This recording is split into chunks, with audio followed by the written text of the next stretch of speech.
नेवासा तालुक्यातील नागापूर येथे तंटामुक्ती अध्यक्षपदाच्या निवडीसाठीचे 2 गटात तंटा झालाय। अध्यक्षपदासाठी आता उद्या मतदान प्रक्रिया घेण्यात येणार आहे। जर तंटामुक्ती अध्यक्षपदासाठी तंटे होतात तर या गावचे तंटे मिटणार का असा प्रश्न ग्रामस्थांना पडलाय। नागापूर हे 1200 लोकवस्तीचे गाव असून 650च्या आसपास या गावाचे मतदान आहे। तसेच 13 ते 14 या गावात वकील आहेत। या गावची 9 ते 10 महिन्यापूर्वी ग्रामपंचायतीची निवडणूक प्रक्रिया पार पडली होती। त्यानंतर पहिल्यांदाच तंटामुक्ती अध्यक्ष निवडीचा मुद्दा ग्रामसभेत ग्रामस्थांनी उपस्थित केला। मात्र त्या ग्रामसभेत तंटामुक्ती अध्यक्षपदावरून तंटा झाला। त्यामुळे लोकनियुक्त सरपंच सुजाता कापसे यांनी तंटामुक्ती अध्यक्षपदासाठी विशेष ग्रामसभा आज ठेवली होती। मात्र आजही ग्रामसभेत तंटामुक्ती अध्यक्षपदासाठी एकमत न झाल्याने अखेर शेवटी तंटामुक्ती अध्यक्षपदासाठी निवडणूक प्रक्रिया घेण्याचा निर्णय घेण्यात आला। या निर्णयावर देखील 2 गटांमध्ये एकमेकांविरोधात आरोप प्रत्यारोप मोठ्या प्रमाणात झाल्याने दुपारपर्यंत ही मतदान प्रक्रिया पार पडू शकली नाही। आता उद्या या अध्यक्षपदासाठी लोकशाही पद्धतीने मतदान प्रक्रिया होणार आहे। उद्या होणारा निवडणूक प्रक्रिया शांततेत पार पडते की तंटामुक्ती अध्यक्षपदासाठी आणखी तंटे होतात हे उद्या कळणार आहे।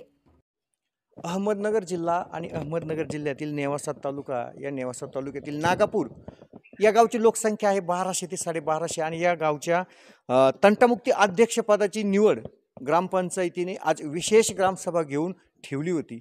परंतु गेल्या 8 ते 10 दिवसापासून ही निवड प्रक्रिया सुरू आहे। नेमकं का निवड प्रक्रिया लांबली याचं माझ्यासोबत काही ग्रामस्थ आहेत त्यांच्याशी आपण जाणून घेतोय। गेल्या 8-10 दिवसापासून ही प्रक्रिया लांबत चाललेली आहे। याचं मूळ तुम्हाला काय वाटतं? जे नागापूर तंटामुक्ती अध्यक्षाची निवड होती ती 26/8ला ती डिक्लेअर झाली होती आणि 30 तारखेला निवड घ्यायची असे ठरले होते।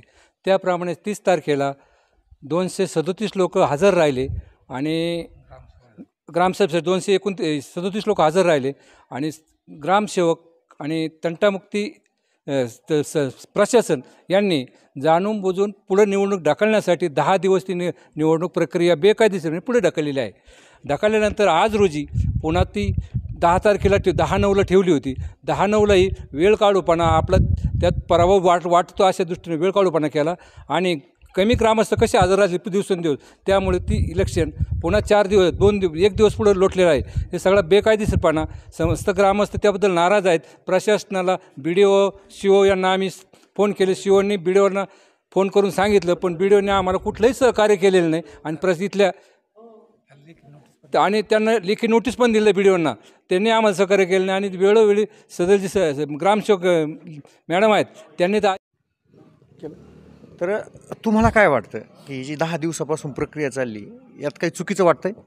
यामध्ये जी प्रक्रिया राबवायला पाहिजे होती इलेक्शनची ती प्रक्रिया राबवलेली नाही आहे।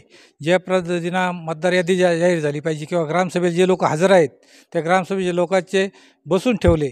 आज 4 वाजेपर्यंत लोक बसून ठेवले आणि 4 वाजता डिक्लेअर केलं का उद्या मतदान घेणार आहे।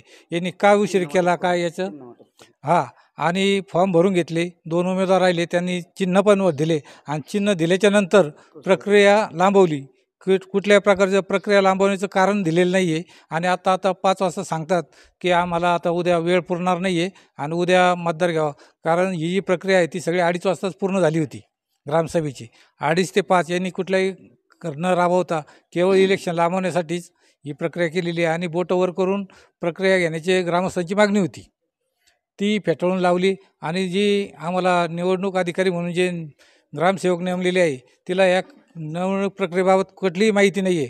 प्रत्येक वेळेस काही केलं का वरती फोन करायचा, वर फोन नाही येणार ते फोन घेत नव्हते, फोन घेतल्याच्या नंतर उत्तर मिळायचं। म्हणजे ह्या सगळ्या गोष्टीला अर्धा ते 1 तास झाला। म्हणून प्रशासनाने आम्हाला योग्य ते व्यक्ती हे निवडणूक प्रक्रियेसाठी देणं अपेक्षित होतं किंवा तिला माहिती नव्हतं। स्त्री आहे ती ग्रामसेवक, तिला ह्या गोष्टीची माहिती नव्हती तर तिनं ते प्रक्रियाबद्दल सहकार्य घेणं अपेक्षित होतं। तसं कुठलाही सहकार्य तिनं न घेता गावकऱ्यावर वेठीस धरून त्यांना तासोनतास स्त्रियासह उन्हात बसून ठेवलेलं आहे। कुठलीही सावलीची सोय केली नाही। तुम्हाला काय वाटतं आज निवडणूक व्हायला पाहिजे होती? हो 100% आज निवडणूक व्हायला पाहिजे होती। कारण मग ज्यांनी ग्रामसभा 10 दिवसापूर्वी झाली होती त्यांनी आज तारीख दिलेली होती। आजही त्यांनी ती लांबालांबी करून दिवसभर वेळ काढूपणा केला आणि ऐन वेळेला 2:30 ते 5 तोंडी सांगितलं की मतदान होईल।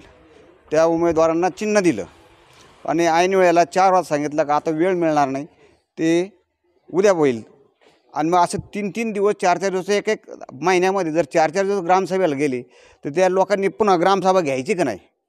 ह्या ग्रामसभेचं मग उपयोग काय त्याचा?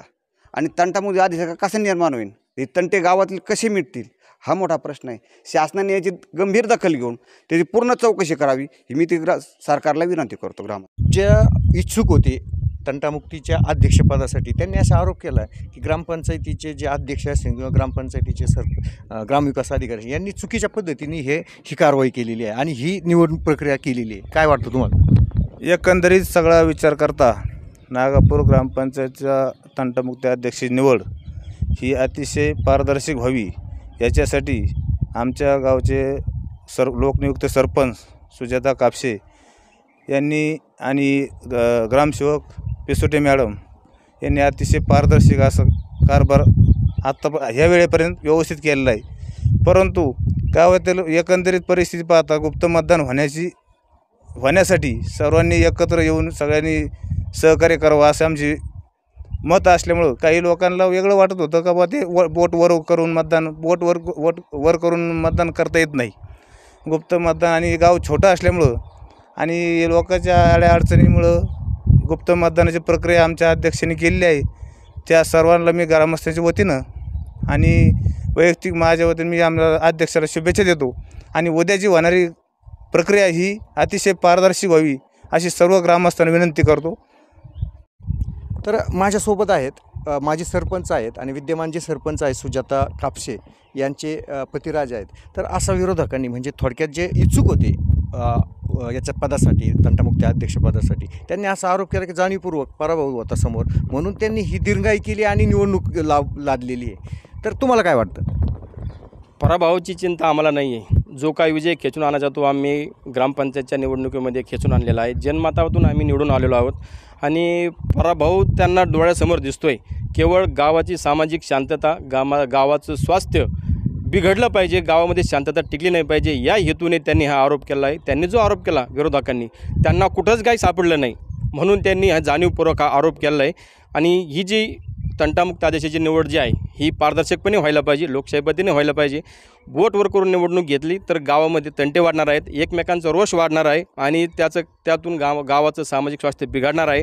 म्हणून जो सर्वांच्या सर्वानुमते ग्रामपंचायतचे आजचे ग्रामसभेचे अध्यक्ष असतील, ग्रामस्थ असतील यांनी जो निर्णय घेतला आहे तो गावाच्या हितासाठी घेतलेला आहे आणि पराभवाची चिंता आम्हाला नाही. पराभव आम्ही कोणाचा केला आहे तो यापूर्वीच केलेला आहे. त्यामुळे त्यांनी असं काही समजायचं कारण नाही. त्यांना कशातच काही सापडलं नाही म्हणून त्यांनी जाणीवपूर्वक हा आरोप केला आहे. तर विषय असा आहे की आज ही दुसरी विशेष ग्रामसभा होती. मग आजच सगळी प्रक्रिया का झाली नाही आणि विशेष म्हणजे मतदानाची जी प्रक्रिया आहे ही गुप्त मतदानच का ठरलं? गुप्त मतदान का ठरलं तर लोकशाहीमध्ये मतदान हे गुप्त पद्धतीनेच होत असतं. बोटवर करून किंवा हात वर करून कुठल्याही प्रकारे मतदान प्रक्रिया पार पडत नसते. जेणेकरून गावाचं असेल किंवा परिसरातील असेल ही शांतता भंग पावली नाही पाहिजे या हेतूने गुप्त मतदान पद्धती ही लोकशाहीने दिलेली आहे आणि लोकशाही मार्गानेच ही इलेक्शन ही निवड प्रक्रिया होणार आहे. तर अशा पद्धतीनं तंटामुक्ती अध्यक्षा निवडीला तंटा झालेला आहे आणि अवघे 1200 लोकसंख्या असलेलं हे गाव आहे आणि या गावात यापुढील काळामध्ये तंटामुक्ती अध्यक्षाकडून तंटे मिटवले जातील ही एक शंका ग्रामस्थांना निर्माण झालेली आहे.